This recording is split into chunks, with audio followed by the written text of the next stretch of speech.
suddenly. At the same time, for 1 year after leaving the sect, I still thought very often about Islam and about the whole religion. And after I left the sect, I was much more courageous, and I was much more. It pushed me to question things more and more. And I stopped practicing things. In Istanbul, everything was much more different. People were not like Europeans, but it was more like Europe than it was like Muslim culture. Things became more difficult because I remembered my childhood. I remembered Germany. During my time there, I decided to read the Quran again because I had so many things in my mind, and I tried to ask questions. I tried to Google those things. I tried to ask scholars, but some things just didn't make sense, and the answers were not satisfying.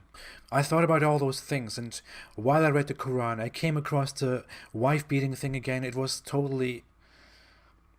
wrong because I grew up in a country where women and men are equal.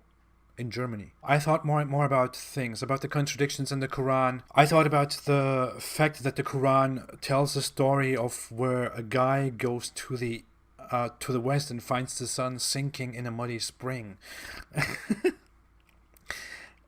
And I asked questions about it. I tried to find the answer to it, and the answers were just not satisfying. It was totally absurd. That question was one of the harshest ones. It disturbed me so much. I saw contradictions between the Bible and between the old scriptures, the New Testament and the Old Testament, and the Quran. The Muslim perspective was always that the New Testament and the Old Testament, which they just call Bible and Torah, were changed, but that didn't make sense. And there were just some contradictions that didn't make sense because even if Jews and Christians change their scriptures over time, why would they change very simple information that would in no way make Christianity or Judaism superior to others? And I read things like that Allah holds the sky, otherwise the sky would fall down.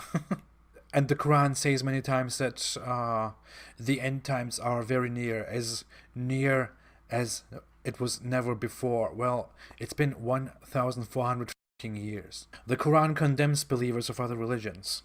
The Quran condemns Christians and Jews just because they were born Christians and Jews, just because they didn't have the same chance to believe in Islam, to believe in Allah. I was thinking about that. I see a lot of Muslims around who are disgusting people, awful people, but those people will go to heaven because they believe in Islam.